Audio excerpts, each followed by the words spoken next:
movimiento, la humildad es el secreto y el motor para emprender el porvenir. Movimiento nacional por la esperanza. Toda meta es visible, todo se alcanza. Movimiento nacional por la esperanza. El futuro si es posible, no pierdas la confianza. Oye, ese movimiento nacional por la esperanza, donde todo se hace posible, donde todo se alcanza. Sembrando el futuro, haremos historia y a paso seguro, veremos la gloria. Sembrando el futuro. Por la Esperanza te quiere invitar a formar parte de esta gran comunidad digital, en donde compartimos las asambleas virtuales semanales, así como el panorama político-electoral nacional e internacional. Para informarte de todo, lo único que tienes que hacer es seguir nuestras redes sociales, desde tu celular, tablet o computadora, con estos sencillos pasos. Ingresa a la plataforma de YouTube y en la barra del buscador escribe René Bejarano Martínez y así de fácil encontrarás nuestro canal. Una vez ahí, solo tienes que dar clic en el botón rojo que dice suscribirse y listo, ya eres parte de esta comunidad. Y recuerda activar la campanita en la opción que dice todas para que te llegue un aviso cada vez que subamos un nuevo video. Así de fácil, juntos estaremos construyendo esperanza por el buen vivir. Energía es tu aliado y la mano que te ayuda a resurgir. Movimiento Nacional por la Esperanza.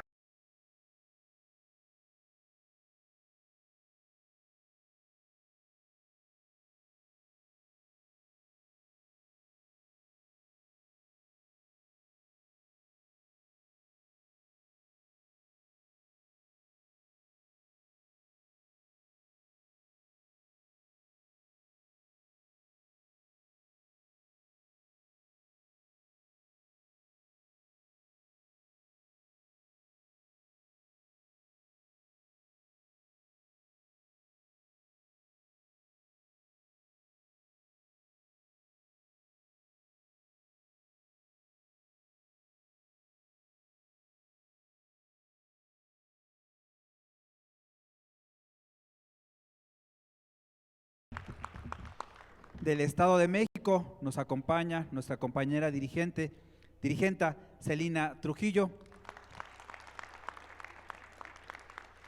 De aquí de la alcaldía Benito Juárez nos acompaña la compañera Vanessa Andreu. De la alcaldía Cuauhtémoc nos acompaña el concejal Saúl Doroteo. Desde Sinaloa nos acompaña el compañero Huáscar Torres. Y como cada 8 días, nuestro dirigente nacional, el profesor René Bejarano Martínez.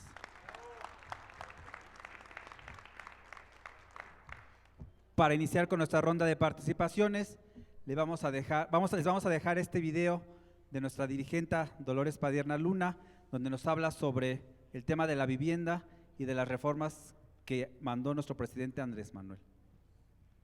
La iniciativa presentada por el presidente López Obrador en materia de vivienda plantea diversificar alternativas para que las y los trabajadores puedan tener una vivienda digna. La propuesta reforma el apartado A del artículo 123 constitucional para ampliar la esfera de derechos de las y los trabajadores en materia de vivienda. Empieza por sustituir el concepto habitación por el de vivienda, y no es un cambio menor. Al contrario, es un cambio cualitativo. El concepto vivienda es un concepto integral que incluye no solo un espacio para dormir, sino un espacio digno donde las y los trabajadores puedan, además de descansar, tener una convivencia y una socialización. La vivienda es un derecho que debe de cubrir ciertas características para que ese derecho realmente se cubra. Modifica también un párrafo donde precisa el mandato que tiene el Infonavit y dice claramente que el Instituto del Fondo para la Vivienda de los Trabajadores tendrá expresamente una orientación social y ordena que el control corporativo del Infonavit estará obligado a ofrecer viviendas de la mejor calidad al menor costo, además de reducir los costos financieros de todas sus operaciones, es decir, obliga a reducir todos los costos en general.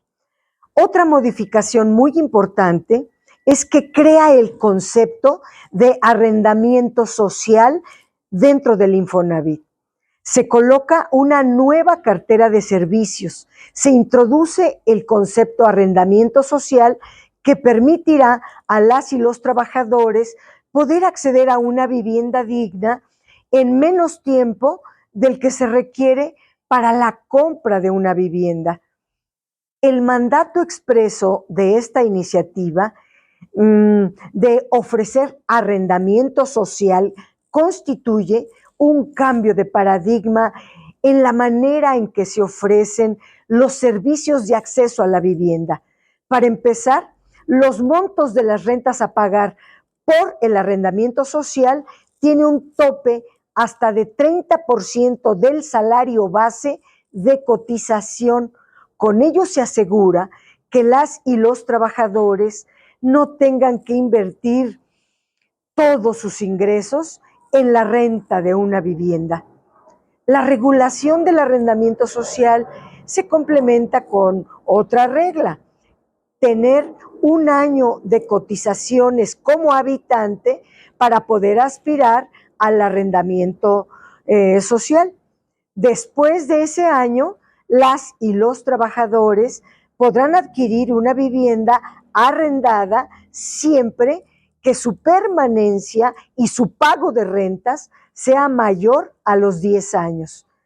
El Congreso tendrá que hacer una ley para regular todo este tema y además le da al Infonavit 180 días para llevar a cabo toda una reestructuración que lo obligue a reducir sus costos y acabar con el dispendio que hay al interior del Infonavit.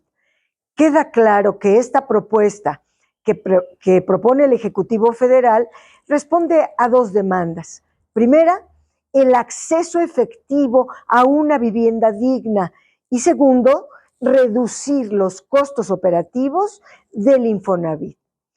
Y hay una área de oportunidad en esta iniciativa, que es que se podría analizar la forma en que se pueda extender el arrendamiento social también a los trabajadores del apartado B del 123, que son las y los trabajadores al servicio del Estado.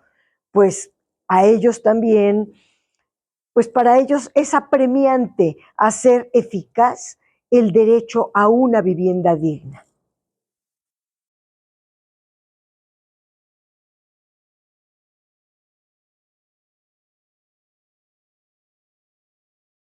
A ellos también, pues para ellos es apremiante hacer eficaz el derecho a una vivienda digna.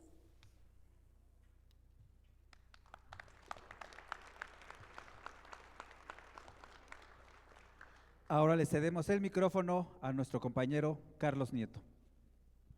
Hola, gracias, buenas noches. Bueno, como siempre vamos a hablar de algunos temas económicos de nuestro país. Y bueno, vamos a empezar por decir que se registra un avance en la economía de nuestro país, esto al cierre de enero. Y bueno, hay un indicador, bueno, hay muchos, pero en este caso vamos a hablar de uno que se llama el indicador oportuno de la actividad económica, con sus siglas, bueno, IOAE, que esto de acuerdo a proyecciones del INEGI en dos de sus principales divisiones. La primera, que es el sector servicios, registra un avance importante estimado en el 0.01% al primer mes del año, es decir, al cierre de enero. En lo que se refiere al sector industrial, existe un mayor dinamismo de la actividad industrial, esto con el 0.2% igualmente al cierre del mes de enero. Y bueno, la importancia de este indicador nos permite conocer estimaciones de manera oportuna sobre las actividades económicas apenas 3 semanas después del cierre mensual.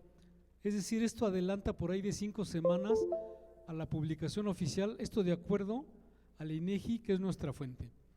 Bueno, en otro orden de ideas, pero igual tiene que ver con esto, el Consejo Coordinador Empresarial de nuestro país, en voz de su presidente Francisco Cervantes Díaz, en un evento llamado Cumbre Nearshoring México, Productividad con Visión de Futuro de la Confederación Autónoma de Trabajadores y Empleados de México, con sus siglas CATEM, declaró que el nearshoring representa en definitiva una nueva era económica del mundo y de México en particular.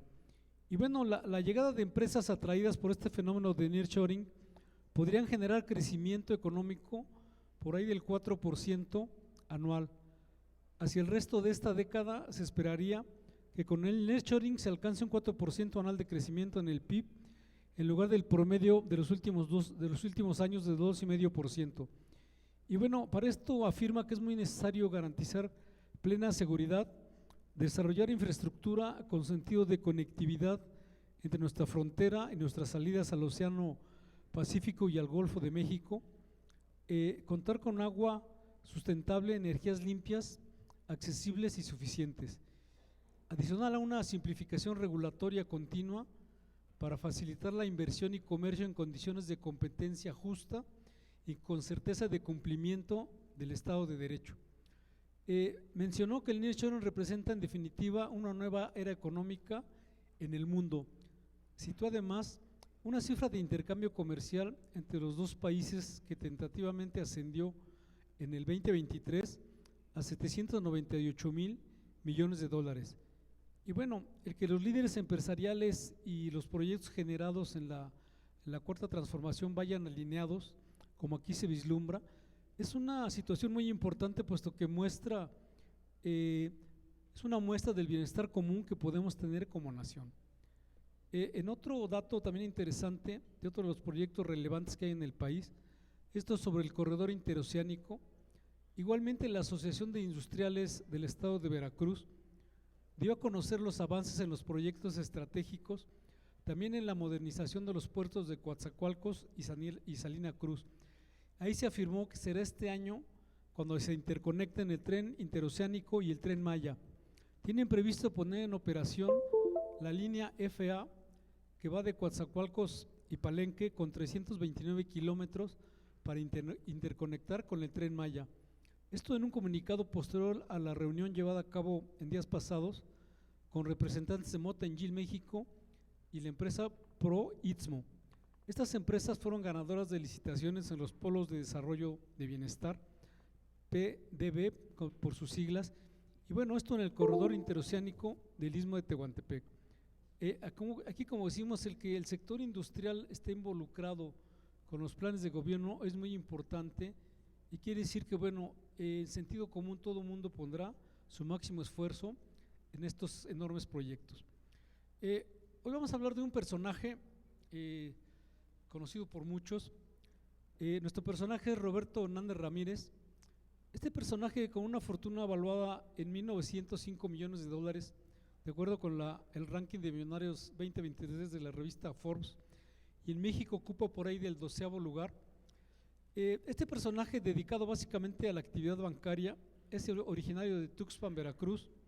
Actualmente está próximo a cumplir 82 años en el mes próximo de marzo. Y bueno, este personaje en 1971, su fortuna creció a través de la banca y la fundación de una casa de bolsa llamada Acciones y Valores de México, o mejor conocida como Axival, en donde en conjunto con Alfredo Harp Elú formaron esta casa de bolsa. Posteriormente, en los años 90, en el gobierno de Carlos Salinas, y con la llegada de la venta de los bancos que eran nacionales en esa época, nuestro personaje, junto con sus principales socios de Axival y un grupo de inversionistas, adquirió concretamente en 1991 el banco Banamex, para así formar el grupo financiero Banamex Axival, del cual fue director general de 1997 al año 2000. Y bueno, también recordemos que en el año 2001 Citigroup, el que era el primer grupo financiero mundial, adquirió este grupo financiero Banamex Axival en una operación de algo así como 12,000 millones de dólares de esa época. La actual senadora Lili Telles en aquellos años era reportera de TV Azteca y publicó un reportaje con algunos datos duros al respecto. Este reportaje lamentablemente solo se transmitió en una ocasión y nunca volvió a salir al aire. Y bueno, en este año 2000, ya con el presidente con botas, Vicente Fox, derivado de esta venta, ¿qué fue lo que ocurrió? Bueno, por un lado no se pagaron los impuestos correspondientes, por otro lado no pagaron las utilidades correspondientes al ejercicio 2001 a los más de 35,000 empleados en activo a Banamex, cuando por ley se deben pagar, y bueno, es un pago obligatorio puesto que no es negociable. Actualmente existe una demanda misma que ya prescribió por tiempo, pero sin embargo el pago de utilidades al día de hoy simplemente no ha llegado. Y bueno, desde el año pasado recordemos que Banamex se encuentra en venta. El segundo hombre más rico de México o rey del cobre, Germán Larrea, pretendió adquirirlo. En realidad no prosperó la operación y hoy, bueno, están buscando otros mecanismos de venta. Nuestro presidente Andrés Manuel López Obrador, en una conferencia del 26 de mayo del año pasado, afirmó sobre este tema: van a pagar impuestos, ya no es el tiempo de antes en que las operaciones en bolsa estaban exentas del pago de impuestos. Lo que hicieron cuando vendieron Banamex a Citigroup, que fue en el año 2001, simularon una venta en bolsa y no pagaron los impuestos correspondientes. Y bueno, Roberto Hernández no es muy buen amigo de nuestro presidente, al cual Andrés Manuel López Obrador lo acusó en el año 2021 de estar detrás de la oposición del desarrollo del tramo 6 del Tren Maya, que va de Tulum a Bacalar en Quintana Roo. Y bueno, con respecto a nuestra moneda, en referencia al valor del dólar, al día de hoy, 19 de febrero del año 2024, se encuentra en 17 pesos con 4 centavos y el peso registra una ligera apreciación de 1 centavo con respecto a la semana anterior, y no se ven condiciones del rompimiento de este rango de operación. Sin embargo, se podría cerrar la semana por debajo de los 17 pesos o 17 unidades por dólar. Y bueno, hoy los Estados Unidos están de fiesta porque los mercados estarán cerrados por ser un lunes feriado, es Día de los Presidentes y bueno, se recuerda a George Washington, de igual manera a Abraham Lincoln. Bueno, hasta aquí el comentario, muchas gracias. Muchas gracias, compañero Carlos Nieto. Ahora, para una invitación, le cedemos el micrófono a nuestra compañera Ana Berta Colín, de Xochimilco. Gracias. Buenas noches, compañeras y compañeros. Gracias, profesor Bejarano, por darme la oportunidad de dar este mensaje. Como todos nosotros sabemos, uno de los problemas más graves que enfrenta la humanidad y por supuesto los mexicanos de todas las latitudes y lugares de nuestro país es la carencia de agua. El cambio climático que nos ha venido a poner en una crisis ambiental e hídrica sumamente difícil de sobrellevar. Según datos de especialistas, tenemos agua para muy pocos meses y entonces las autoridades, los empresarios, los vecinos, vamos a tener que hacer un esfuerzo especial para ver cómo le vamos a hacer, para ver cómo vamos a enfrentar esta crisis. Este no es un problema, un fenómeno fácil de sobrellevar. Aquí todas y todos tenemos responsabilidad.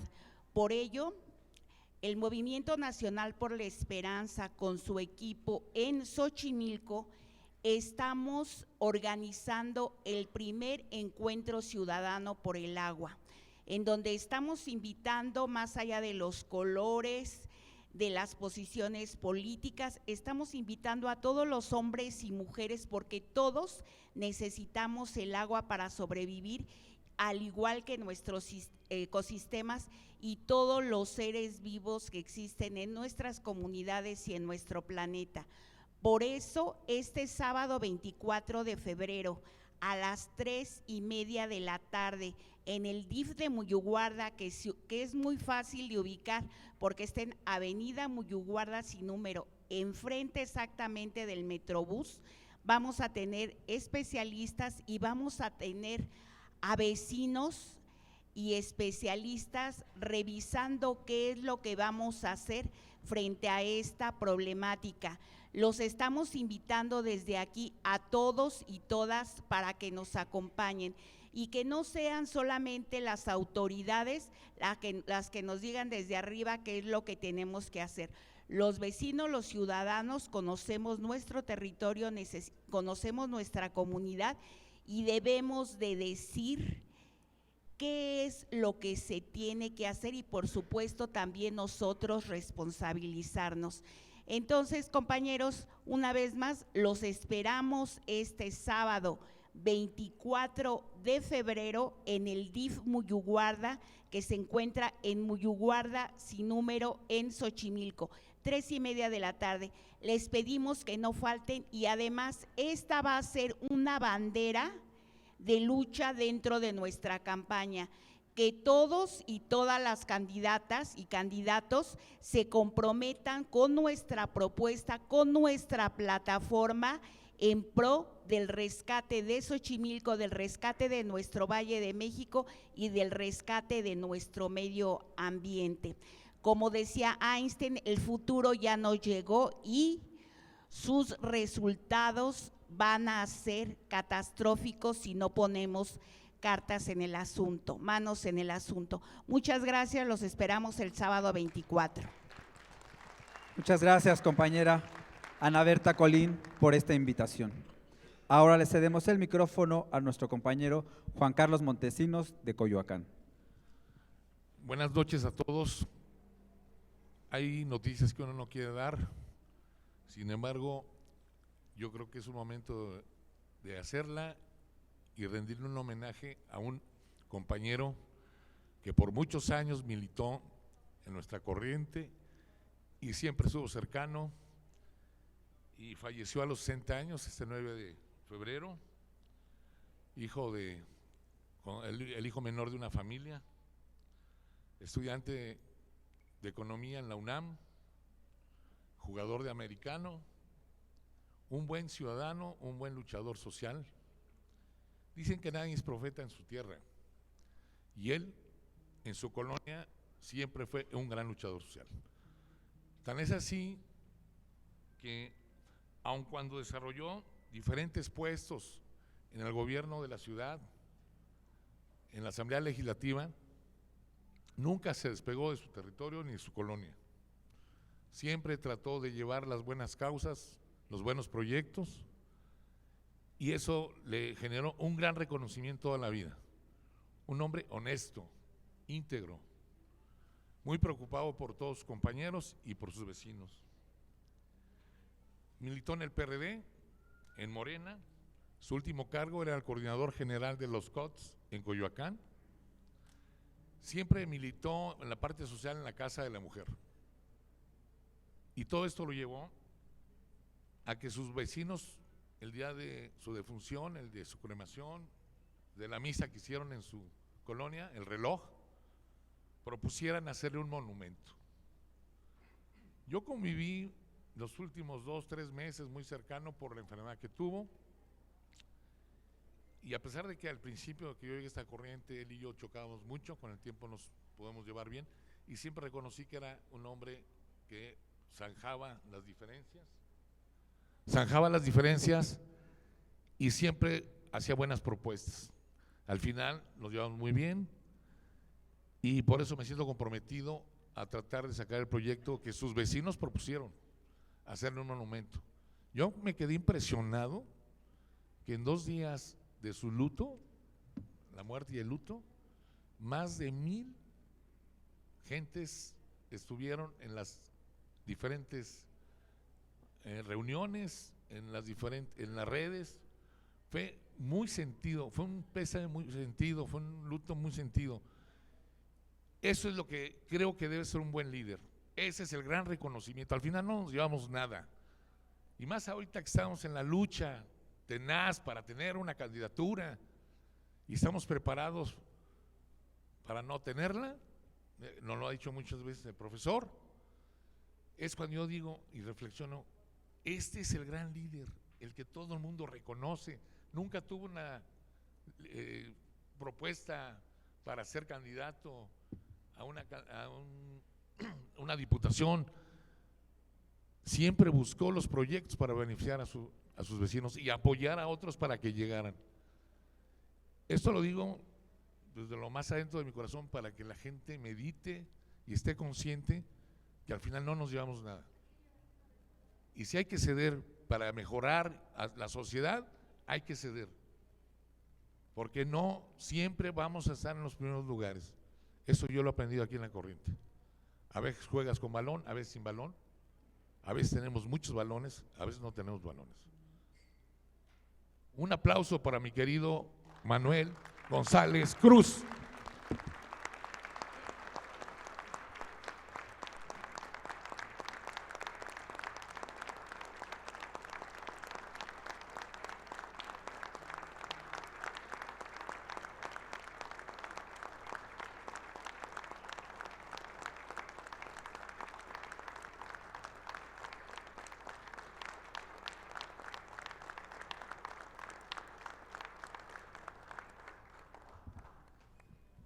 Gracias.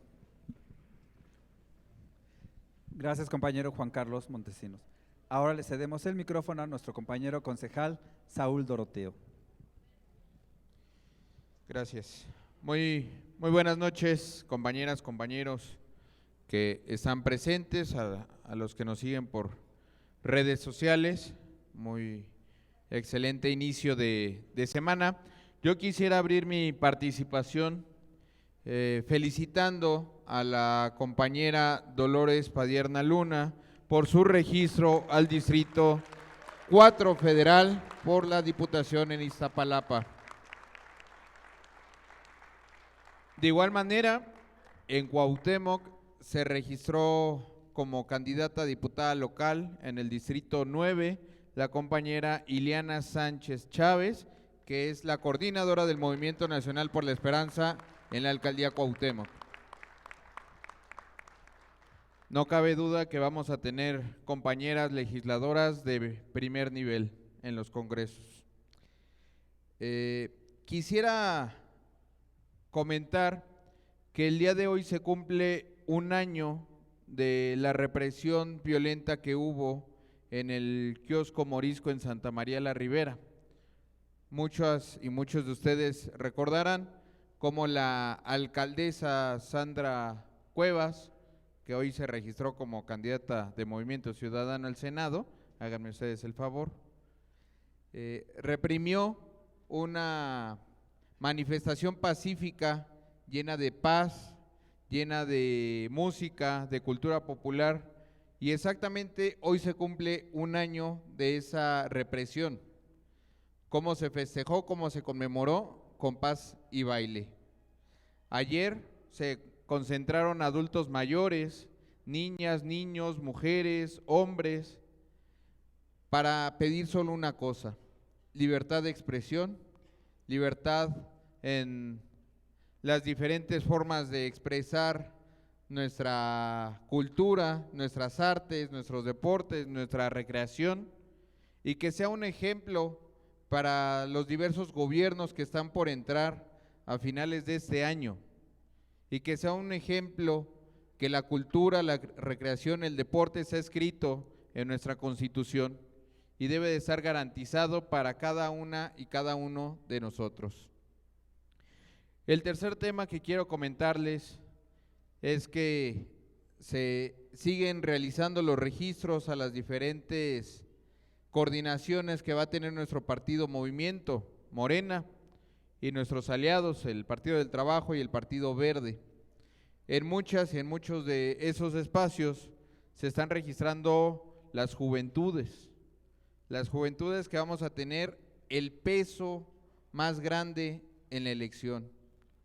Habrá cerca de 15 millones de nuevos votantes, habrá 15 millones de juventudes que nacieron cuando estaba el gobierno legítimo de Andrés Manuel o cuando Andrés Manuel era jefe de gobierno y no saben qué fue el movimiento Yo Soy 132, mucho menos saben qué fue la huelga de 1999 en la UNAM, y peor aún, no saben las represiones del 68 ni del 71.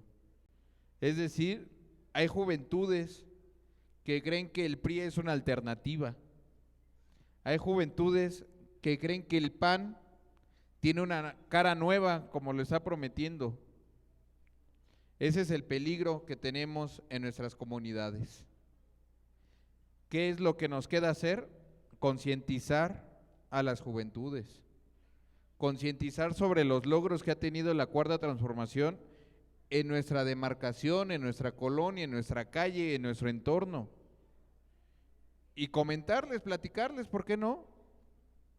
Lo que padecimos con el PRI, con el PAN, con el PRD, la alarmante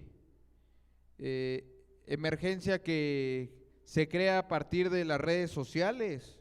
Ya lo vimos en Nuevo León, cómo un candidato de redes sociales llegó a ser gobernador. ¿Y eso es lo que queremos para nuestra nación? Yo creo que no. Yo creo que lo que queremos es consolidar esa transformación. Y como lo dice la doctora Claudia, con el segundo piso de la transformación lo vamos a lograr. Muchísimas gracias. Muchas gracias, compañero Saúl Doroteo, por esta reflexión. Ahora le cedemos el micrófono a nuestro compañero Huáscar Torres, de Sinaloa. Gracias, muy buenas noches, tengan todos ustedes. Gracias. Quiero decirles que estamos muy contentos por estar aquí en este momento, compartiendo con nuestra familia y en nuestra casa, la casa del MNE. Y decirles que en Sinaloa reconocemos el arduo trabajo que están desempeñando nuestros líderes nacionales, Dolores y René. René, Dolores. Es un trabajo que nos motiva día con día, porque visto en las redes sociales, no descansan. Eso es poner el ejemplo de trabajar por un ideal, defender esos pensamientos que nos conllevan a la Cuarta Transformación, a defender el propósito de la Cuarta Transformación y a acrecentar el número de todos los simpatizantes que podamos tener en todo el país. Reconocemos, maestro René, tanto trabajo y esfuerzo que usted dedica en su agenda. Cada semana lo vemos luchar en todos los estados. Creo que no sé cuántos rincones de nuestro país usted los ha recorrido.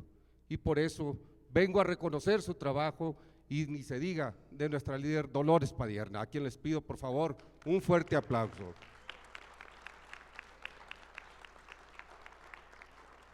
Así pues, declaro que estamos listos. Son tiempos, bien lo dijo el compañero, son tiempos de trabajar, de luchar, de defender, por lo cual estamos aquí parados. Sea la posición que sea, siempre pensando que somos y que proveemos de esta familia, del MNE. Siempre vamos a defender esa ideología y siempre vamos a estar aquí a sus órdenes, profesor René Bejarano. Muchas gracias por la invitación y aquí les comparto. Muchas gracias, compañero Huáscar Torres, por este saludo. Ahora le cedemos el micrófono a nuestra compañera Vanessa Andreu para un saludo. Hola, muy buenas noches, de la Alcaldía Benito Juárez. Agradeciendo, como siempre, la invitación del profesor René Bejarano a participar en estas asambleas, reconociendo, como dice el compañero, el gran ejemplo de un hombre de lucha constante. Para mí, en lo personal, René, más que un amigo, eres un ejemplo a seguir. Muchísimas gracias y bienvenidos a la asamblea. Muchas gracias, compañera Vanessa Andreu. Ahora le cedemos el micrófono a nuestra compañera Azul Pardavé. Muchas gracias. Bueno, pues buenas noches. Agradezco el espacio al profesor René y saludo con mucho gusto a todos aquí presentes y también a las personas que nos están viendo a través de las redes sociales. Bueno, pues yo tengo el gusto de conocer a muchas personas de aquí y también muchas personas me conocen. Quien no, bueno, pues me presento, mi nombre es Azul, tengo años aquí en el Movimiento Nacional por la Esperanza y el motivo por el cual estoy aquí ahorita pues dirigiéndome a ustedes es para que hagamos una reflexión importante acerca de el retrato político electoral que necesitamos utilizar para las futuras campañas que ya están en puerta, que hagamos la conciencia acerca de que a través de la publicidad, la propaganda que comunicamos y que representamos, es que las personas nos conocen. Nosotros, a pesar de que estamos en la política, pues muchas veces no conocemos a los líderes de nuestra colonia o a los dirigentes o a los candidatos, pues efectivamente la gente que no está involucrada en la política menos. ¿Y cómo lo conocen? Pues a través de sus asambleas, meetings, redes sociales, pero a veces las personas no tienen el tiempo para ir a las asambleas, los meetings. Sin embargo, pues esa propaganda, esa flyer, esa lona, pues la van a ver en la calle y va a llegar inevitablemente, abajo de la puerta de nuestra casa. Y entonces así es que vamos a conocer a esa persona. Esa imagen, esa foto, ese retrato que nosotros vamos a ver del candidato va a ser su sustituto, su representante a través del cual nosotros vamos a conocerlo. Y pues creo que si hacemos esta reflexión, vamos a caer en cuenta de la importancia de la imagen política electoral. Entonces, bueno, pues yo estoy aquí para ofrecerles mi servicio, para ponerme a sus órdenes. Soy profesional de la fotografía y la comunicación visual. Les repito que pertenezco a este movimiento ya desde hace muchos años, por eso quizá pues hay muchas personas que me conocen, otras no. Y bueno, pues yo voy a estar aquí al final de la reunión para poderles dar mis datos, si alguien se interesa. También pues a través del profesor René pueden pedirle mi dato, ¿no? La referencia, él me conoce también desde hace mucho tiempo, conoce mi trabajo, mi trayectoria. Yo formo parte del movimiento, coincido con la filosofía de Morena, entonces creo que de la mano podremos hacer un trabajo padrísimo para poder ayudarles con una comunicación asertiva que les ayude a ganar en sus campañas y conocidos que tengan candidatos interesados en tener una publicidad y una imagen asertiva y de éxito. Muchas gracias. Muchas gracias, Azul, por esta invitación. Ahora le cedemos el micrófono a nuestra compañera Celina Trujillo. Muy buenas noches, compañeras, compañeros. Como siempre, un gusto compartir con todos ustedes esta asamblea semanal de nuestro movimiento. Comentarles lo que ha sucedido en los últimos días en el tema del Estado de México. Como siempre les hemos comentado, seguimos puntualmente el desarrollo y las actividades de nuestra gobernadora Delfina Gómez Álvarez, y no es nuevo comentar lo importante que ha sido su participación, su empeño en el tema de la seguridad de nuestro Estado. Decirles que todos los días asiste a la Mesa de Construcción para la Paz, y a nosotros nos da muchísimo gusto porque no solamente está desde Palacio de Gobierno, sino que está siempre en distintos lugares. Por ejemplo, esta semana acudió a la Mesa de Construcción de la Paz de Tultitlán, de Tepetlaústoc, de Coacalco, y hoy culmina su actividad en Rayón, celebrando el Día del Ejército. Quiero comentarles que los días miércoles en la Mesa de Construcción para la Paz se revisan acciones para disminuir la violencia de género en el Estado de México. Las mexiquenses cuentan con el apoyo y el respaldo de este gobierno porque la meta es que las mujeres, adolescentes y las niñas vivan libres de violencia y en paz. Es el poder de servir, y quiero comentar que todo el tiempo se está haciendo una radiografía en tiempo real de los delitos cometidos que reflejan la violencia de género, y eso nos podrá generar una estrategia de seguridad para proteger a todas las mujeres en el Estado de México. Es un tema muy importante, siendo que el Estado de México es uno de los más violentos hacia las mujeres, y hoy pues tenemos de nuestro lado a nuestra querida gobernadora del Estado de México. Por otro lado, y hemos estado reiterando esta información, está el programa de Mujeres con Bienestar. Es un programa que se aplica a partir de la problemática que viven las mujeres económicamente, pero hoy, como ya lo habíamos mencionado, este programa se transforma no solamente con el apoyo económico, sino con 13 acciones que permiten que las mujeres empiecen a desarrollarse mejor en el Estado de México. La maestra esta semana estuvo en eventos masivos con beneficiarias de este programa en Ecatepec, en Texcoco, en La Paz y en Huixquilucan. En el Estado de México las mujeres no somos el centro de la transformación. Somos poco más de 8 millones de mujeres entre niñas, jóvenes y adultas que dentro de nuestra multidiversidad vivimos grandes desafíos para lograr nuestro desarrollo pleno. El gobierno del Estado de México anuncia que hasta el día de hoy suman más de 650,000 mujeres beneficiarias de múltiples incentivos para el desarrollo de bienestar, y yo tengo esta idea de que cuando gana una mujer ganamos todas, y este es el gran reflejo. El programa que tenía el anterior gobierno con el salario rosa solo abarcaba a 250,000 mujeres, y estamos hablando de que en el Estado de México vivimos poco más de 2 millones de mujeres, o viven más de 2 millones de mujeres en extrema pobreza. Y el objetivo de este programa es llegar a cambiar y a transformar la vida de las mujeres.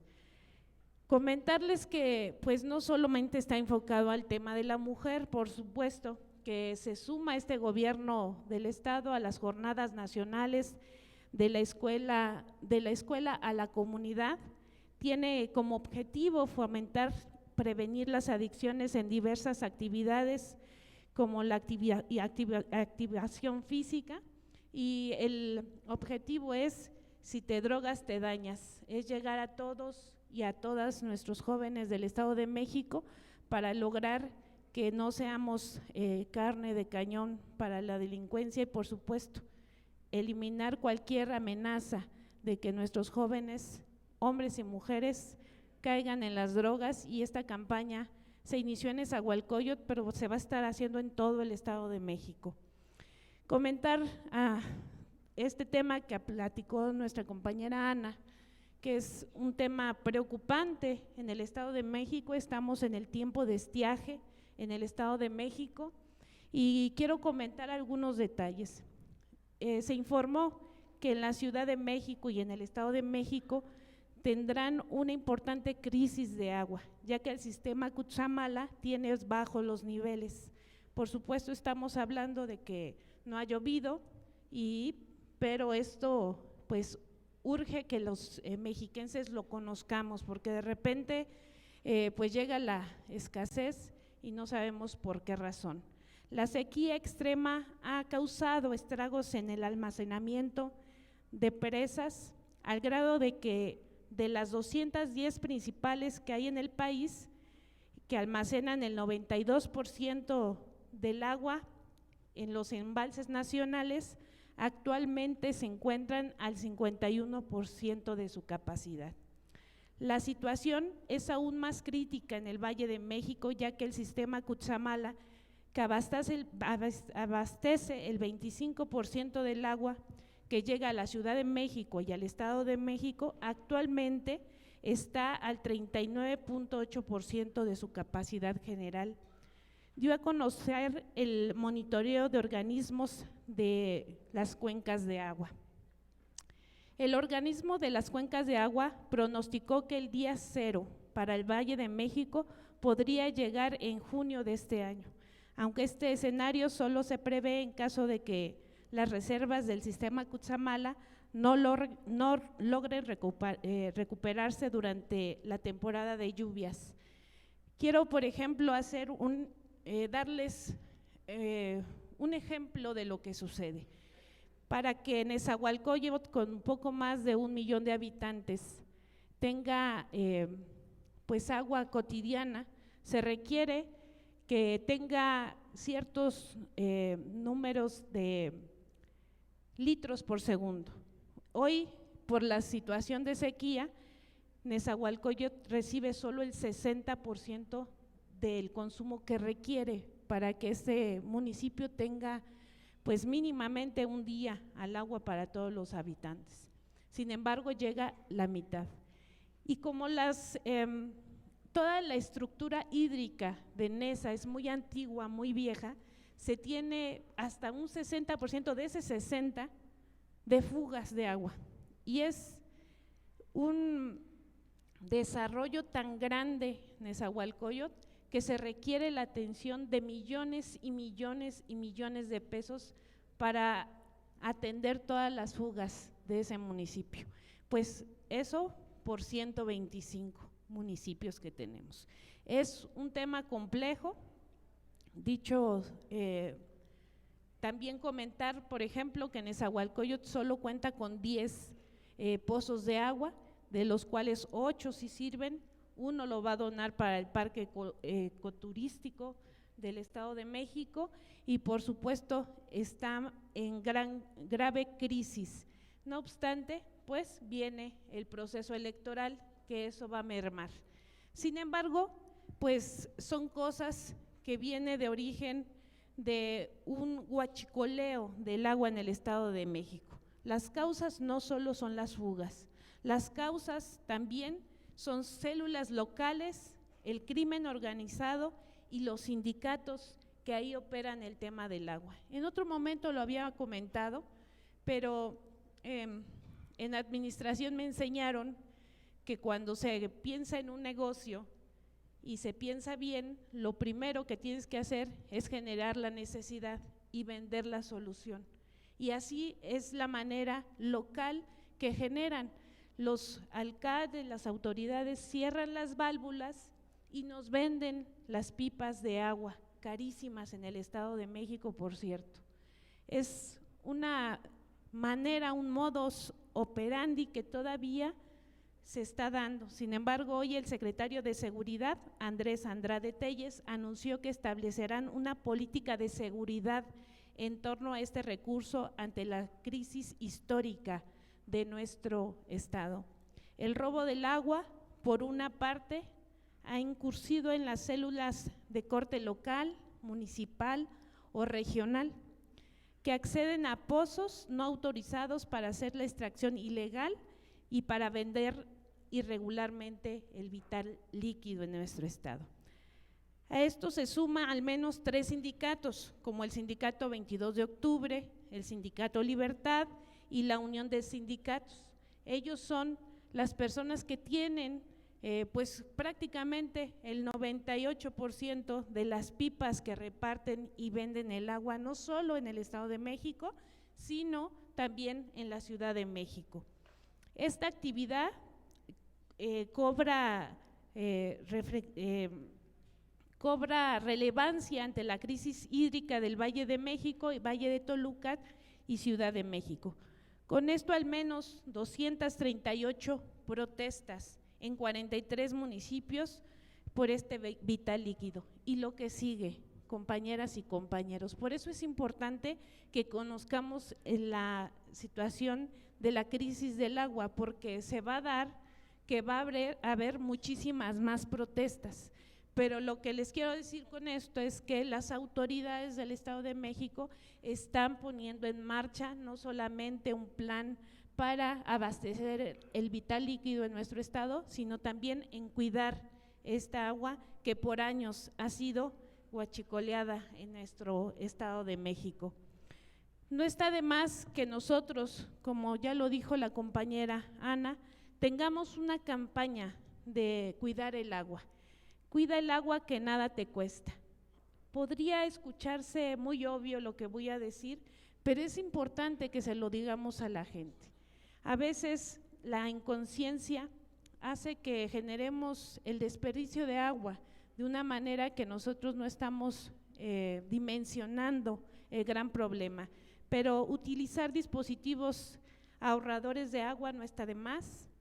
Cerrar la llave al lavarse las manos, la cara, los dientes, etcétera, usar unas lavadoras llenas y reutilizar el agua, lavar tu auto con una cubeta, detectar fugas y repararlas, y por supuesto no arrojar al drenaje basura ni residuos químicos, porque bien lo decía mi compañero hace un ratito, ya va a empezar a llover y nos va a sobrar agua. Pues sí, porque vienen las inundaciones.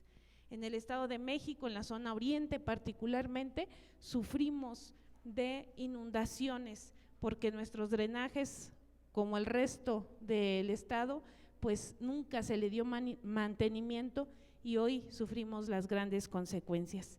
Por supuesto, comentarles en cuanto al Movimiento Nacional por la Esperanza, ya lo dijo hace 8 días mi compañero Felipe Fernández, cerramos nuestra gira del Movimiento Nacional por la Esperanza en diferentes municipios. En Coacalco, debo decirles que fue un excelente evento y te felicito, Felipe, por este evento tan importante. Por supuesto, decir que seguimos con esta campaña de decir que para cada municipio una nueva esperanza, y en Coacalco brilla una nueva esperanza en manos de nuestro compañero dirigente. Ojalá y las cosas sean a favor. Y pues estamos en este momento a la espera de la línea política y la línea de acción de nuestra organización con el profesor René Bejarano, porque hemos cumplido, nos reunimos, si no mal recuerdo, en diciembre, hicimos una ruta y de esta ruta salió esta gira, y así seguiremos trabajando con esta línea que nos favorece. Por supuesto, decirles que tuvimos, como todos en el país, la noticia de una lista de candidatos y candidatas a diputados federales. Yo le diría una lista atípica en el Estado de México, porque va desde una reelección por tercera ocasión de algunos legisladores que han dejado mucho que desear en la tribuna de San Lázaro. Por supuesto, no, voy a decir, no en el voto, eso lo han hecho congruentemente, pero eso no basta. Cuando uno se alquila para un trabajo, se debe de alquilar bien y hacer las cosas bien. Hay compañeros en esa lista, insisto, que van por su tercer periodo, si la gente lo permite. Segundo, casos atípicos como compañeros líderes de un municipio tan importante como Nezahualcóyotl, que hoy tuvieron que parchar esa lista y decir, bueno, váyase a Ecatepec a participar. Hablo del compañero Juan Hugo de la Rosa, que siempre hemos tenido muy buena relación, pero que hoy en su municipio no cupo, ¿no? Por ejemplo, que en esa lista aparece, y debo de decirlo, una dirigente de Antorcha Campesina, por ejemplo, ¿no? Es decir, tenemos muchísima convicción, ganas, trabajo, pero nos la ponen difícil, muy difícil en algunos temas. Hay lugares donde debemos de reconocer a los liderazgos y no es todos los casos, pero por supuesto que estamos al pendiente de lo que sigue, porque si esto sucedió a nivel federal, que debo decirlo, profe, que yo sé que mucho no está en nuestras manos, pero el PT está muy sobrado, muchísimos distritos en donde no les corresponde, donde ni siquiera tienen candidatos, la verdad, ¿no? Eso es una crítica constructiva, compañeros, que se dice aquí, pero no se dice afuera, pero es realmente una posición compleja, y se los voy a poner en un ejemplo. En el distrito 39 de Los Reyes Chimalhuacán, ya fue compañero del PT, legislador, se fue a la reelección, no votaron por él, no ganó su distrito y hoy lo vuelven a poner. ¿Qué representa el PT para Los Reyes La Paz? Pues voy a ser bondadosa, representa 3,000 votos y dije voy a ser bondadosa, porque esta es la realidad, compañeras y compañeros.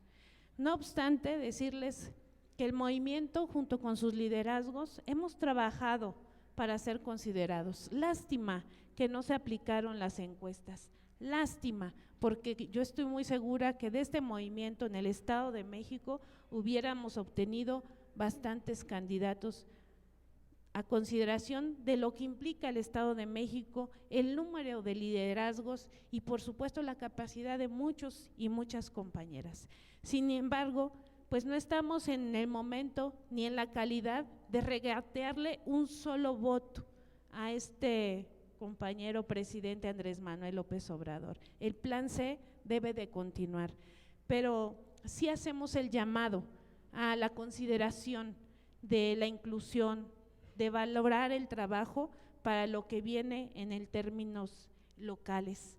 Es importante decir, los compañeros, que hay una condición que me está preocupando. Miren, cuando nosotros damos una idea o algo que se acerca a la realidad, por ejemplo, en un municipio donde alguien va a ser candidata o candidato, pues yo recibo una llamada de una compañera y me dice, pues no había trabajado para esto, va a ser la compañera la candidata, pues yo me voy.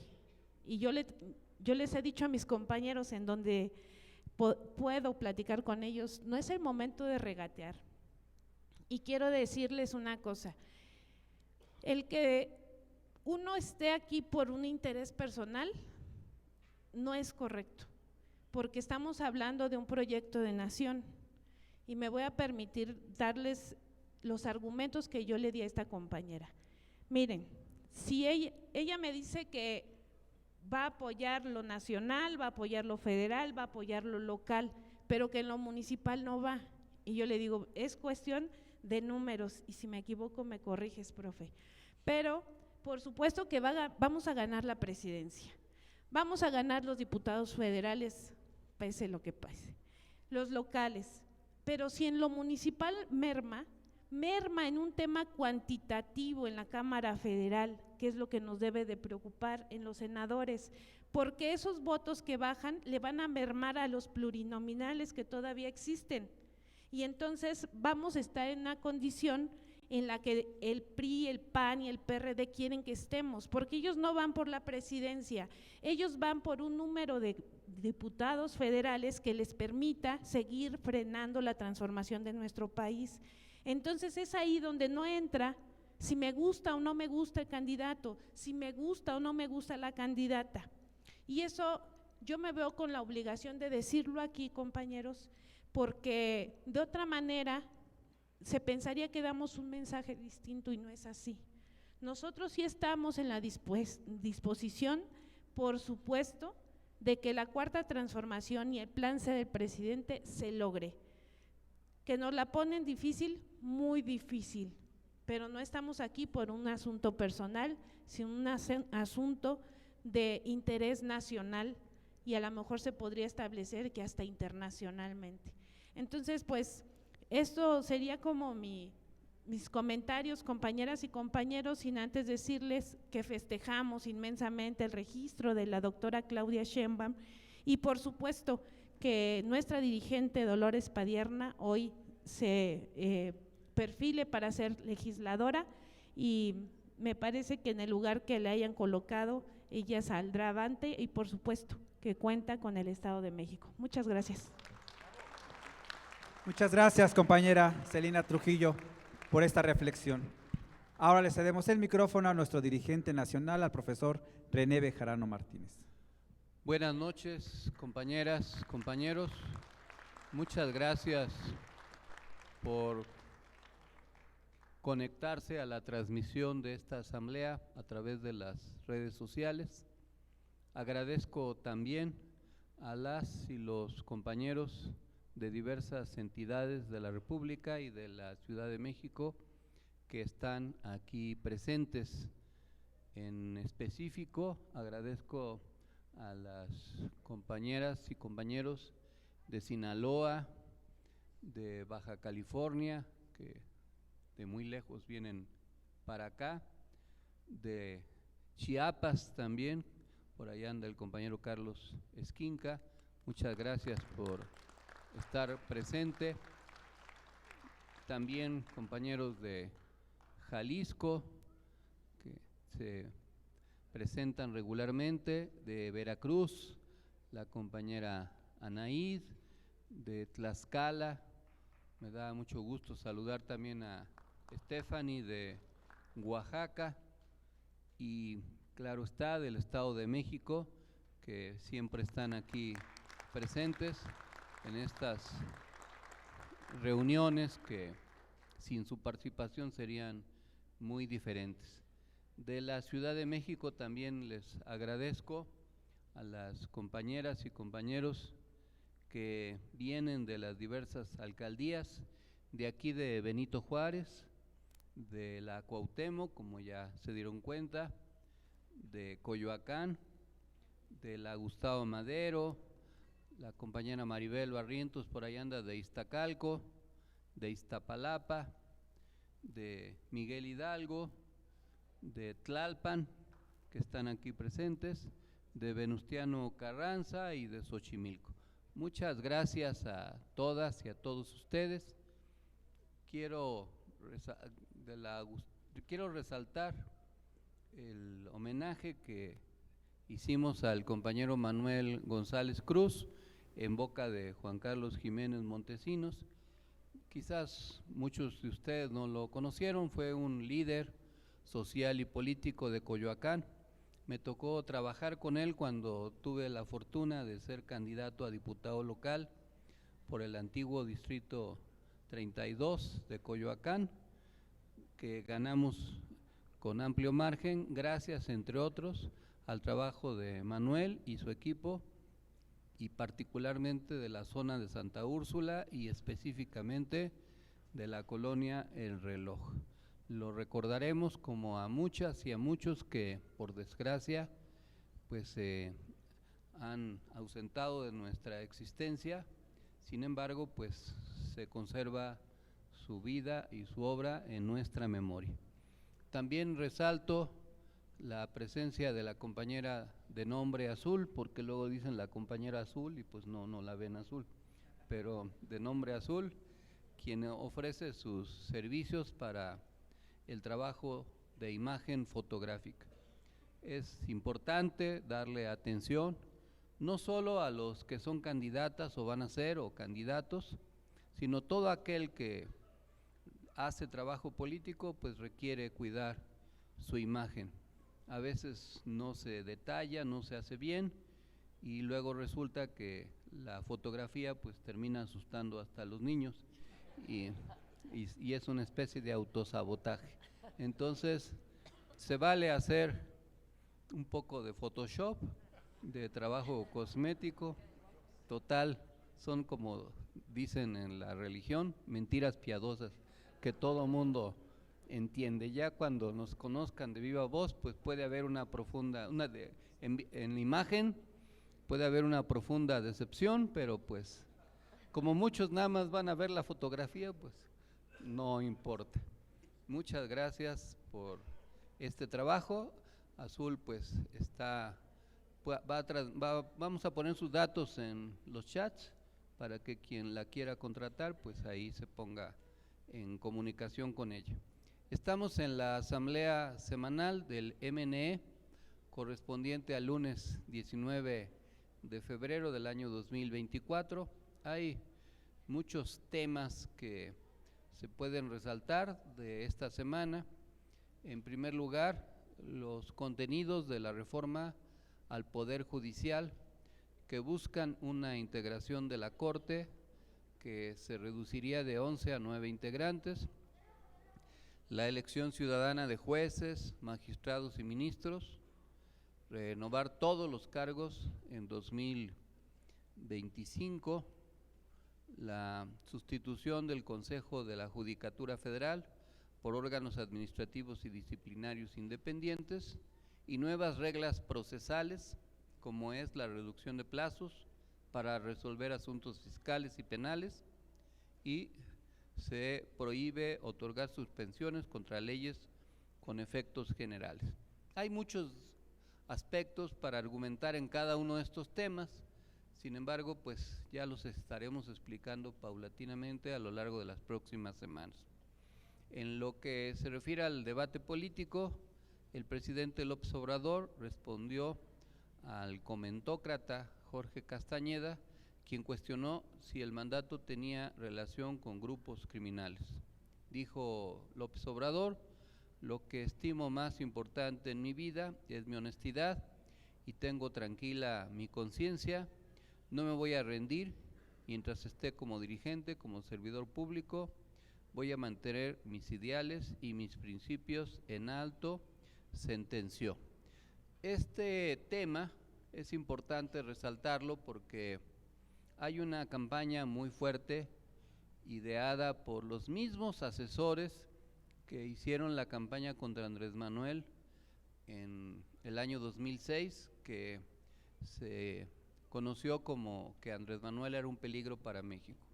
Ahora han iniciado con gastos multimillonarios en las redes sociales, con mentiras, con falsedades, una campaña para equiparar a nuestro presidente en complicidades con el narcotráfico. Le llaman el narcopresidente. Es la misma campaña, llena de infundios a través de la agencia Latinus, que financian Roberto Madrazo, Silvano Aureoles y otros, pues han difundido, por ejemplo, una entrevista a un supuesto delincuente en donde supuestamente dice que entregaron millonarios recursos a la campaña de López Obrador en el año 2006. Pues esto sin pruebas, sin saber si realmente se trata de ese personaje, son un mecanismo, pero que reproducen, un mecanismo que utilizan para reproducir y generar en la mente de las personas, pues también falsas ideas. Hoy una compañera me habló preocupada, por ejemplo, porque le hicieron llegar ahí versiones falsas acerca de las rentas o de las personas que rentan su casa y que tendrían que casi ya regalársela a los inquilinos, y así por el estilo.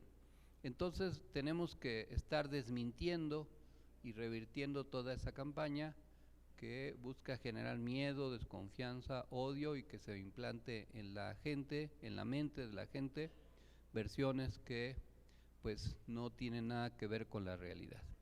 En otro tema, en lo que se refiere al Tren Maya, se inaugura tramo de Cancún a Playa del Carmen. En 55 días de operación, el Tren Maya ha realizado 345 viajes en los que se han transportado 50.976 pasajeros, 20.456 boletos fueron vendidos a locales, o sea, personas originarias de ahí. Los destinos con mayor frecuencia son Mérida, Tella, Cancún, Aeropuerto, Campeche y Valladolid. El 29 de febrero se inaugurará el tramo Cancún, Puerto Morelos, Playa del Carmen, y a finales de junio ya operará en su totalidad, lo cual pues es un gran esfuerzo y demuestra que es posible realizar grandes obras de infraestructura que beneficien a la gente y a la economía, sin que, a pesar de todos los sabotajes y las campañas que hubo para detener este proyecto, ahí estará concluido en tiempo y forma. En otro tema, el titular del Ejecutivo defendió la participación de las Fuerzas Armadas en obras de infraestructura. Recordó que una de las misiones del Ejército es contribuir en la construcción de obras de desarrollo nacional, lo que ha resultado de gran apoyo, pues mientras los uniformados hacen en un año una obra de 1,000 millones de pesos, una empresa constructora haría esa misma obra en 2 años y al doble del costo. Y ahí tienen como ejemplo el tren interurbano que va de Toluca a la Ciudad de México, que ya casi lleva 2 sexenios de iniciada la obra, apenas se inauguró un tramo y todavía no se termina de construir. Es decir, una obra que pudiera haberse hecho en 2 o en 3 años, ya lleva 12 o casi 12, y el costo no se duplicó, se multiplicó hasta en 10 el presupuesto original. Eso es lo que hacen también las empresas constructoras, incumplen los tiempos, la calidad de la construcción, luego se les tiene que rescindir el contrato, acuden a juicios, no depositan las fianzas y todo eso va retrasando y va encareciendo la obra en determinado momento. Y por eso es loable que a pesar de todo se haya podido concluir no solo el Tren Maya, sino el aeropuerto Felipe Ángeles y otras muchas obras que de otra manera no se hubieran podido terminar. En otro anuncio, el presidente López Obrador aseguró que reconocerá el resultado de la elección presidencial sin importar quién resulte ganador o ganadora. En la democracia es el pueblo el que manda, la voz del pueblo es la voz de Dios y la voz de la historia. Asimismo informó que en su administración no habrá bono sexenal, eso no está en el presupuesto, tenemos que cuidar el dinero del pueblo, dijo.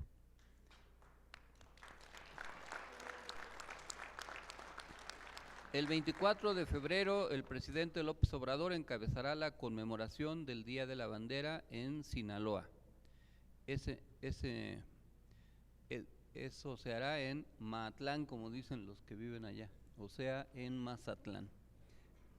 Ese mismo día inaugurará el acueducto para el pueblo yaqui en Sonora. Además, el mandatario adelantó que pronto firmará un decreto para subsidiar el consumo de la energía eléctrica en ese estado. Se inicia la convocatoria de contratación de IMSS Bienestar. El titular del Instituto Mexicano del Seguro Social, Zoé Robledo, informó que está abierto el registro para el reclutamiento de médicos especialistas que quieran incorporarse al IMSS Bienestar, el cual opera en 23 estados. Los interesados deberán llenar su solicitud en la dirección electrónica correspondiente. En un tema, como ya lo mencionó la compañera Celina, el Gobierno de México trabaja con la CONAGUA, la Ciudad de México y el Estado de México para mitigar la crisis hídrica en el Valle de México. Repararán bombas de pozos, perforarán nuevos pozos para tener agua en el corto plazo, invierten en reparación de líneas de conducción de agua para evitar fugas y se creará un acuerdo con Hidalgo para aumentar el abasto de líquido. El presidente acusó que la oposición quiere politizar el tema del agua. Hasta Calderón, que está en España, habla de la escasez del agua.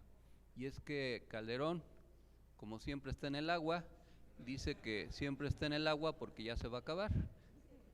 Pues es un pretexto baladí, pero no hay que andar siempre en el agua, aunque haya escasez, porque eso destruye la salud. ¿En quién es quién en las mentiras? Es falso que se haya detenido al empresario Marco Landuzzi por órdenes del Gobierno de México. Falso que se haya filtrado la base de datos de facturación electrónica de Pemex. La lista difundida no pertenece a la empresa pública. El hashtag, como les decía, narcopresidente, fue impulsado por Agustín Antonetti, Carlos Loret de Mola, Claudio X González, entre otros, para generar una oleada de ataques contra López Obrador. Se han decomisado 50,000 armas ingresadas ilegalmente desde Estados Unidos. El presidente López Obrador aseguró que en su gobierno se han decomisado 50,000 armas ingresadas ilegalmente desde Estados Unidos, país del que proviene el 70% de las armas que utiliza el crimen organizado en México. En otro asunto importante, se explicó que las reformas en materia ambiental propuestas por el presidente López Obrador buscan establecer la preferencia del consumo personal y doméstico del agua sobre cualquier otro uso, prohibir las concesiones de agua en zonas con escasez o sequía, prohibir el fracturamiento hidráulico para la extracción de hidrocarburos, lo que se conoce como fracking, prohibir las concesiones para actividades de minería a cielo abierto, prohibir el maltrato animal y garantizar su protección, y prohibir el maíz transgénico y proteger el maíz como elemento de la identidad nacional.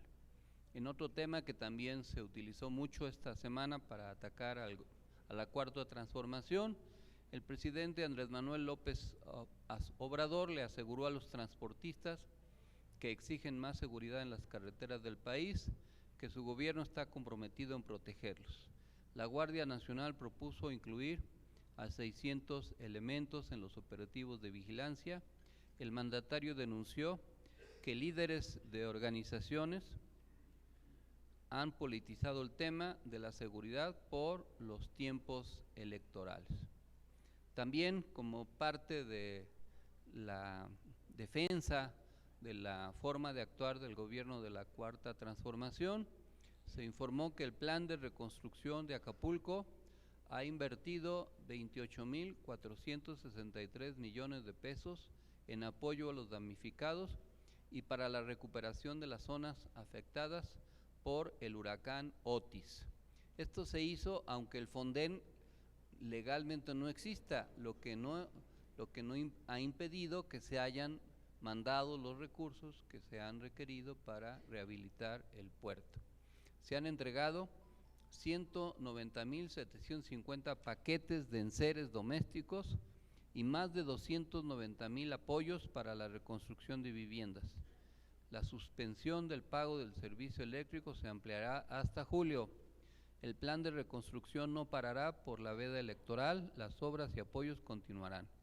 La gobernadora de Guerrero, Evelyn Salgado, informó que 167 hoteles ya operan con una disponibilidad de 7.110 habitaciones. Y también se informó que hay un descuento especial para quienes quieran acudir al Rapid Inn, que es un hotel muy popular en la zona. Los que tengan interés, pues ya se comunican vía internet, no se les olvide. Es un hotel muy famoso, según dicen los que conocen de esos menesteres. En la carretera, sobre la carretera. ¿Tú lo conoces? No, me te lo de... el compañero. El primo de un amigo se lo platicó. En otro tema, el presidente de Brasil, Luis Inácio Lula da Silva, ha sido declarado, válgame esto, persona non grata en Israel después de comparar la ofensiva israelí en la Franja de Gaza con el Holocausto durante una cumbre en Addis Abeba. Esta medida fue anunciada por el ministro israelí de Asuntos Exteriores, Israel Katz, quien convocó al embajador brasileño en Israel para expresar su protesta. Katz exigió que Lula se disculpe y se retracte de sus palabras para revertir la situación. La comparación realizada por Lula fue condenada enérgicamente por Israel, considerando un grave ataque antisemita que profana la memoria del Holocausto. Eso es una barbaridad. Lo que realmente está sucediendo en la Franja de Gaza es que hay un genocidio por parte del gobierno de Israel en contra del pueblo palestino, y eso es inocultable, y eso no tiene nada que ver con el antisemitismo. Si los que cometieran esos crímenes fueran de raza negra o asiáticos o de cualquier otra característica, de todos modos se tendría que denunciar, porque es un crimen terrible que está siendo cometido además en tiempo real y que requiere que se eleve la voz para evitar que siga esa masacre. En otro asunto que, como les decíamos, es necesario discutir políticamente, el Tribunal Supremo Electoral de El Salvador confirmó la victoria de Nayib Bukele del partido Nuevas Ideas en las elecciones presidenciales del 4 de febrero, otorgándole, según se dijo, un respaldo electoral del 84.6%. A pesar de la prohibición constitucional, Bukele se convierte en el primer presidente salvadoreño en ser reelegido desde la transición a la democracia.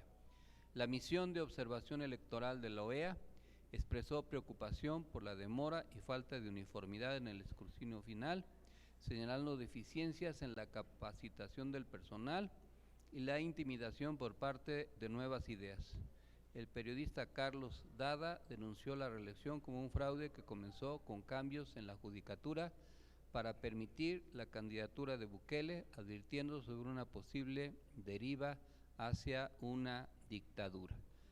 Este tema de cómo un país en donde la izquierda gobernó durante 2 periodos ahora es gobernado por este personaje, es algo que requiere de análisis político, aun cuando pues haya muchas violaciones a la ley e irregularidades acerca de cómo la izquierda puede mantenerse en el poder y cómo es que la derecha utiliza mecanismos variados para recuperarlo y prolongarse indefinidamente.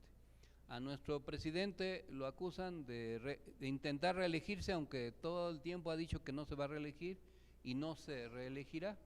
Pero la derecha no critica a Bukele por reelegirse cuando en la Constitución está prohibida, en la Constitución salvadoreña, explícitamente la reelección, pero un tribunal que hace una interpretación a modo de la Constitución y le aceptó esa posibilidad que evidentemente no estaba permitida.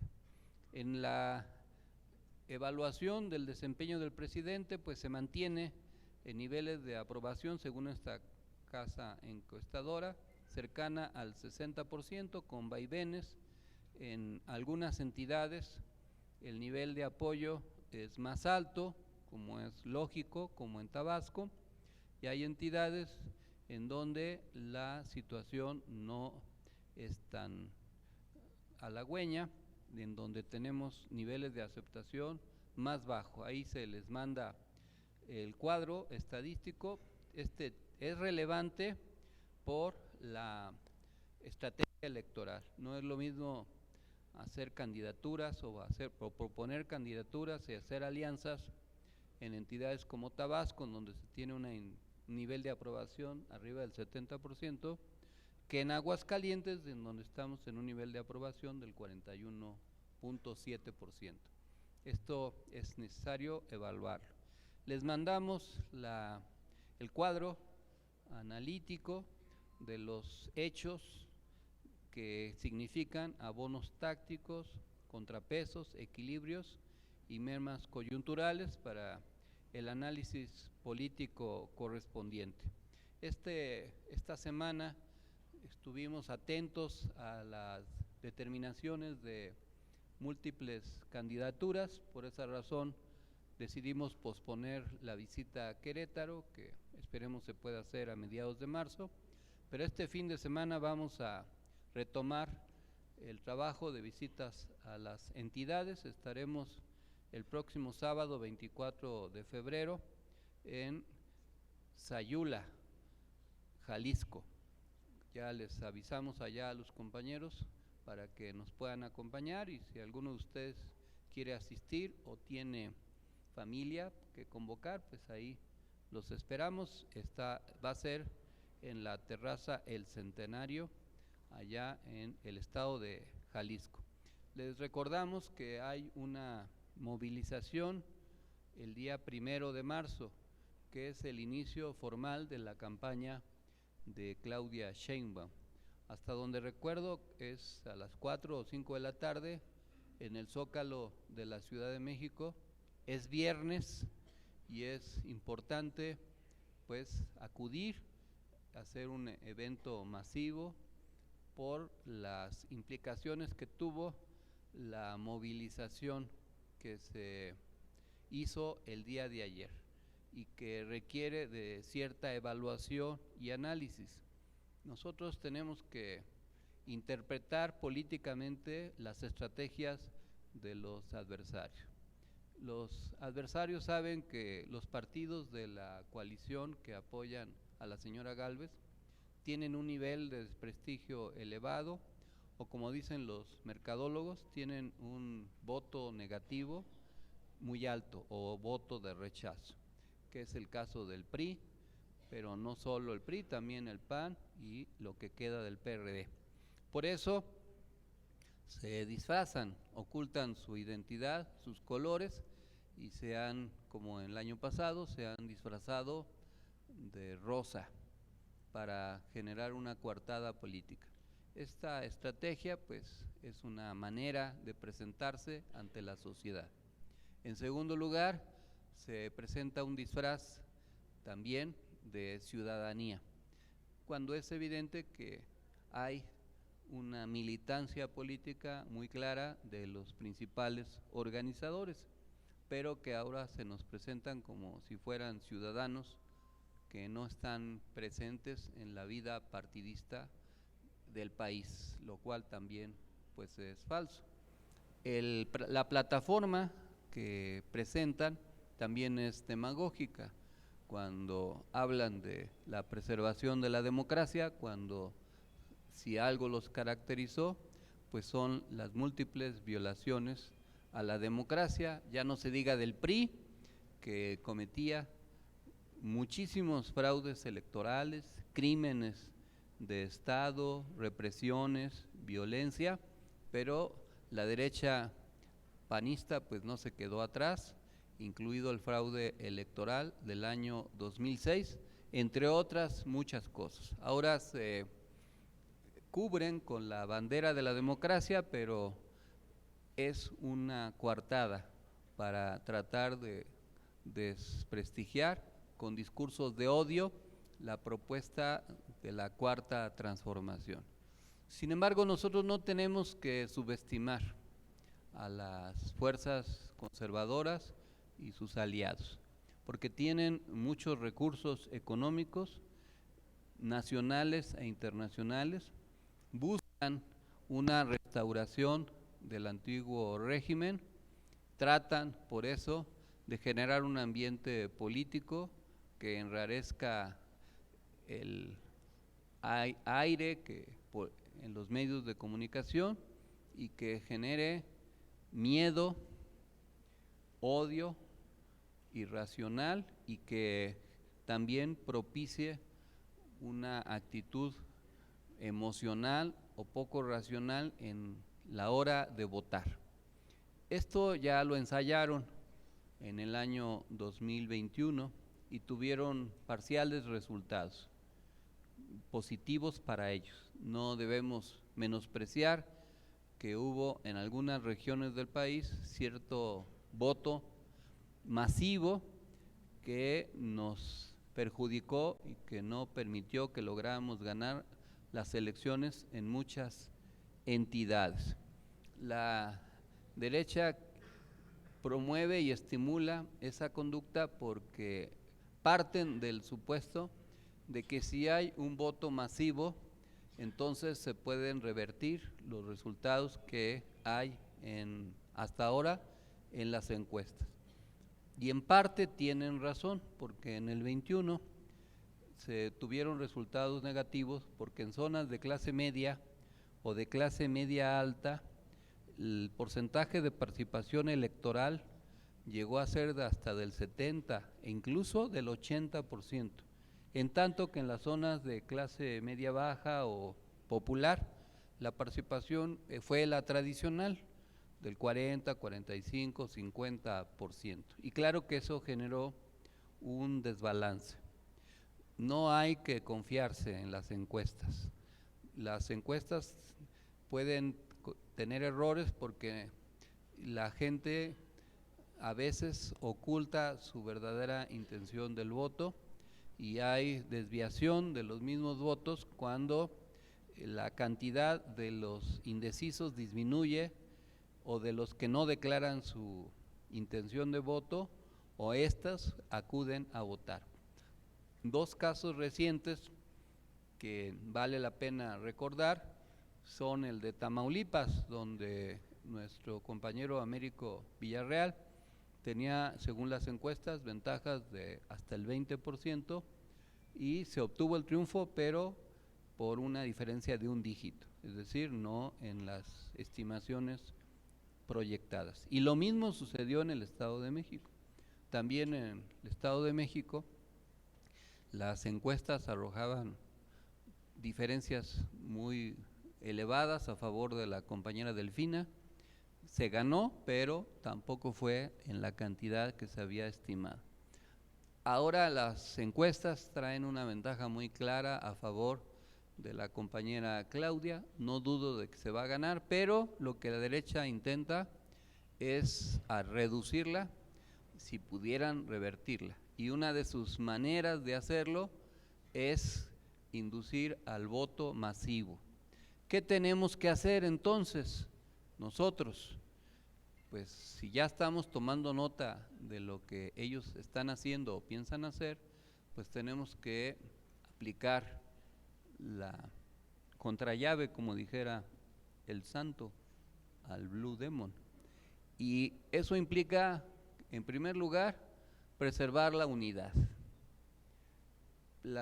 No es lo mismo ser gobierno que estar en la oposición. A veces es más fácil para las fuerzas opositoras postular candidatos, porque sus expectativas de triunfo son menores y la estabilidad emocional de quienes no quedan en una candidatura pues no se altera tanto como cuando alguien pues siente que ya tiene un poder, lo quiere mantener o siente que puede acceder a un poder y al no lograrlo pues su tolerancia a la frustración no es de la magnitud de su madurez política y entonces se reacciona emotivamente, se hacen motines emocionales que se vuelven en mítines de protesta y rupturas. Ese riesgo está presente, sobre todo porque a veces la operación política de quienes les toca influir y decidir en las nominaciones no siempre es transparente, no siempre obedece a lo justo, a veces hay abusos, injusticias, exclusiones, se hacen compromisos inconfesables que luego se cumplen a costa de lo que sea, dañando a otros actores, no se ponderan los cuadros que hacen trabajo territorial. Las alianzas necesarias, pues a veces se pervierten y muchas de las alianzas no siempre abonan a lo que se requiere para ganar. Se utilizan encuestas a modo, donde en algunos casos se excluye al que va a ganar la encuesta y se coloca pues, a los que están en otras posiciones y pues si se excluye al que va a ganar, pues ya tiene una desviación y se pagan de esa manera compromisos que no se reconocen públicamente, aunque en privado sí se haga. Los mecanismos de inclusión a veces tampoco son adecuados. Claro que también hay veces que quienes quieren preservar el poder no tienen razón, porque piensan que el haber ganado un espacio les permite prolongarse en él indefinidamente y conservarlo como si se tratara de una dinastía. Y en algunos casos se incurre en franco nepotismo al querer imponer sin los méritos adecuados a esposas, esposos, hijas, hijos, nietos, concubinas, concubinos, familiares, etcétera, que no siempre obedecen a lo que la militancia quiere. Y claro que eso también genera rechazos. Las alianzas a veces pues se requieren imponer o se ponen candidatos que, como ya se ha dicho, una y otra vez, pues no obtienen buenos resultados, pero por la necesidad y la partidocracia que tenemos, pues se tienen que hacer concesiones. Sin embargo, a pesar de todo eso, no debemos perder la ecuanimidad. Tenemos que buscar alternativas, encontrar mecanismos de solución, hacer negociaciones, y esto también requiere aportes de los dirigentes y de los dirigidos. los que reclaman tienen que ser atendidos y los dirigentes tienen que atender los reclamos, y si hay justicia pues tienen que buscar reparar los daños o llegar a acuerdos. Estamos, por ejemplo, presenciando una inconformidad en una alcaldía de la Ciudad de México, Gustavo Madero, que pues si no se llega a un buen acuerdo pues pone en riesgo la continuidad del gobierno de Morena en esa alcaldía, pero eso mismo puede presentarse en otros muchos lugares. Entonces se requiere unidad, tratar de que el tiempo que va de aquí a que se registren las candidaturas, se inicien las campañas, sirva para restañar heridas, para asumir acuerdos, para que los que van de candidatos pues hagan compromisos que sí cumplan, y también de quienes no quedaron pues buscar alternativas. Yo he podido platicar con muchos líderes que han actuado con madurez, otros no tanto, pero tenemos que levantar la mira, ver el horizonte, porque los adversarios pues son de verdad y están trabajando para destruirnos, y una aspiración, por legítima que sea, pues no puede volverse cómplice de los intereses de nuestros adversarios. Pero también los que tienen influencia, poder político, institucional o de dirigentes del partido, pues tienen que moderar a veces sus aspiraciones para controlarlo todo e imponer a costa de lo que sea su voluntad. Ese fue un problema que fue desgastando a otros partidos que fueron gobierno y que a la larga los fue minando hasta que terminaron destruyéndose a sí mismos. También hay que matizar el tema de las alianzas o los acuerdos en el marco de una estrategia. Sí hay veces que no es recomendable hacer alianzas con quien sea, porque a veces hay aliados que restan en lugar de sumar, pero en una estrategia global, envolvente, sí se requiere. Yo recuerdo allá por 1993, cuando fui diputado, que escribí un libro sobre el éxodo por la democracia que encabezó López Obrador en 1992, y al final de ese libro, que publicó la Cámara de Diputados, un periodista, Arturo Cano, que ahora hizo la entrevista de la biografía de Claudia Sheinbaum, le hizo una entrevista a López Obrador. En esa entrevista, estoy hablando del 93, Andrés Manuel, con la visión política que lo caracteriza, decía que en el futuro el país se iba a dividir en dos grandes bloques políticos opuestos y contrapuestos: el bloque liberal y el bloque de los conservadores, que había sido en la historia de México del siglo XIX y que ese fenómeno se iba a repetir. Y en parte es lo que está sucediendo. Sí se ha reagrupado el bloque conservador. Están los intereses económicos, mediáticos, los poderes fácticos, los partidos del antiguo régimen y la falsa izquierda, que se han aglutinado en un intento restaurador. Sí es cierto. Pero hay un bloque progresista liberal que ha ido creciendo. Y entre estos dos grandes bloques, pues los dirigentes políticos han tenido que optar. Y la pregunta es, en una competencia en donde lo que queremos es asegurar el plan C, si hay actores, dirigentes políticos de peso determinado que optan por el lado liberal y se suman, ¿los debemos excluir y lanzarlos al bloque conservador? Si buscamos sumar para multiplicar y construir una nueva hegemonía, pues no. Más allá de los nombres de las personas, es un asunto de visión. El origen, pues sí, o las trayectorias cuentan, pero lo que importa es la definición del presente.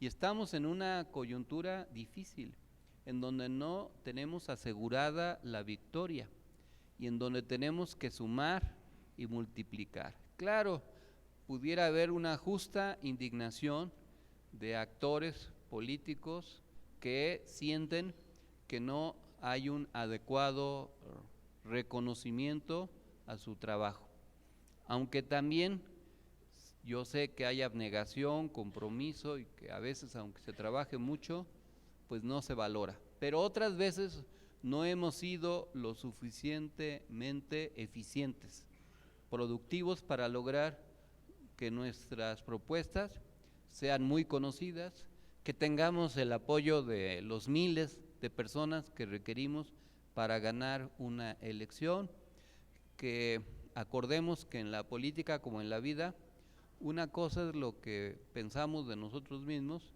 y otra cosa es cómo nos ven las demás personas. Y en política lo que menos importa es el ego, lo que importa es lo que la gente opina de nosotros.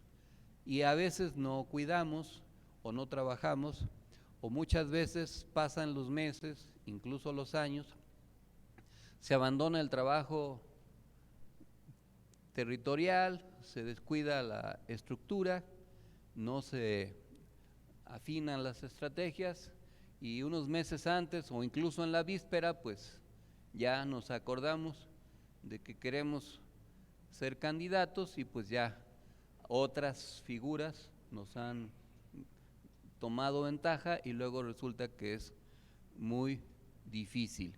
Es como una competencia.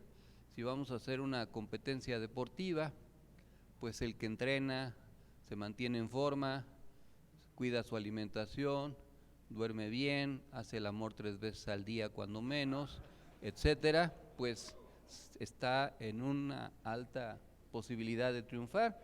Pero si hay alguien que no entrena, se descuida, se alimenta de sopa Maruchan y sube de peso y está con serios abandonos de su disciplina, pues le van a ganar, ¿o no?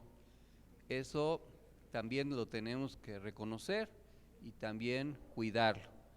En fin, estamos en una etapa crucial y tenemos por eso que cuidar lo que viene. Y otra parte es ser audaces y eficientes en nuestro trabajo político. Tenemos ventajas que no sabemos aprovechar. La ley impide que se condicionen los programas sociales o se manipule la entrega de programas o beneficios sociales para el favor de un determinado partido político. Eso se debe preservar, pero de ahí a no hacer trabajo político con los beneficiarios de los programas sociales, pues es otra historia. Y a veces los encargados de esas tareas no hacen trabajo político, lo convierten en una tarea administrativa y no explican el origen y las consecuencias de los determinados proyectos o beneficios sociales. Y no estamos hablando solo de la entrega de los apoyos a las personas con discapacidad o a los adultos mayores, sino muchas obras o beneficios. Por ejemplo, el Tren Maya ya benefició a decenas de miles de personas de la región y está beneficiando a mucha gente. ¿Se debe capitalizar políticamente eso? ¿Y los líderes políticos tienen que hacerlo? Pues sí, y no siempre lo hacen. Y así muchas otras obras. Aquí en la alcaldía que estamos, en la Benito Juárez, hay 70,000 beneficiarios de los programas federales. Y me consta que ni los visitan, nadie se acuerda de ellos. Y al final la gente, pues si ni los invitamos, ni siquiera les decimos que ese programa X fue resultado de un trabajo político que tiene una historia, pues no se pondera, no se valora. Si no le damos contenido a las cuestiones, pues no logramos remover las conciencias. he estado, a veces releo algunos textos que por alguna razón leí en mi juventud y hoy mismo estuve revisando un texto que se llama La vejez, de Simone de Beauvoir, acerca de los derechos de los adultos mayores y cómo en la época en que ella vivió, ella murió en 1986, imagínense, pues ya se hablaba de los derechos de los adultos mayores y de una manera de reivindicar a las personas que eran discriminadas por su edad. Eso se ha revertido parcialmente en México. Pero ¿qué tanto hacemos trabajo político en torno a eso? No tanto como se requiere. Y así podríamos hablar de los derechos de las mujeres, o del derecho a la educación, o el de la vivienda, o el de la salud, o de la recreación, de la cultura, el deporte, el derecho al trabajo, de los salarios, de los beneficios derivados del combate a la corrupción, etcétera. Hay muchas cosas que se pueden argumentar y convencer para ganar. La derecha miente, lo hace cínicamente, inventa calumnias para generar un estado de ánimo. Y eso lo irradian a toda la población. Los estrategas electorales de la derecha conservadora no apelan a la razón, sino a la emoción. Y quieren despertar en la gente estados de ánimo que le impidan razonar. Como les decía, hoy me mandó un mensaje una compañera que tiene 2 inmuebles y que recibe un ingreso porque los renta, y estaba terriblemente asustada y me manda una noticia falsa en donde, como en la década de los 60 se afirmaba que los comunistas se querían comer a los niños vivos sancochados y mucha gente les creía, pues ahora muchas noticias falsas se creen, y nosotros tenemos que revertir esa situación. No es una lucha en donde nosotros tengamos que estar confiados porque pensemos que los sectores populares y las clases populares están con nosotros y la minoría enriquecida está en contra y que estamos condenados a la victoria. No es así. Hay una lucha ideológica de por medio. A veces los oprimidos no siempre entienden la voz de los que defienden sus libertades. En la época de la lucha contra el esclavismo, hubo esclavos que trabajaron en favor de sus amos. Y no por ser pobre o tener pocos ingresos económicos, eso quiere decir ya que van a estar con nosotros, porque a veces muchos sectores populares son más susceptibles de ser influenciados ideológicamente. Entonces tenemos que reforzar ese trabajo. En segundo lugar, no tenemos por qué abandonar el territorio y el terreno del sector o de la clase media. Muchos de los que participamos en política hemos sido y somos de la clase media, y no somos enemigos de la clase media como la derecha lo difunde. Al revés, lo que queremos es que crezca la clase media y que haya más sectores de clase media y que se nutra la clase media de los que dejen de ser pobres. Eso en los hechos es lo que hemos logrado, por ejemplo, aquí en la Ciudad de México. Pero la clase media tiene una característica que está vinculada a su deseo de consumo y de ascenso social y requiere más. Y nosotros necesitamos generar nuevas aspiraciones, no combatir sus deseos de superación o de seguir creciendo o de seguir elevando su nivel de vida. Es un error intentar convencer a la clase media de que deje de consumir o que deje de soñar con tener una casa mejor, un automóvil, llevar a sus hijos a escuelas privadas, viajar, divertirse, tener un nivel de consumo determinado. pues no los vamos a convencer, pero además es un error porque nosotros no podemos negar ese derecho si su nivel de vida es legítimo, han ganado adecuadamente. Al revés, nosotros les tenemos que decir que hay garantías para que mantengan su nivel de vida, incluso que lo incrementen, pero que lo que necesitamos es que haya más justicia social y que entonces sectores que no son de clase media pues puedan ascender a ella.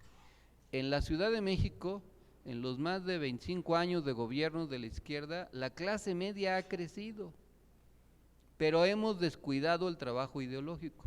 Muchos sectores de la clase media antes no lo eran.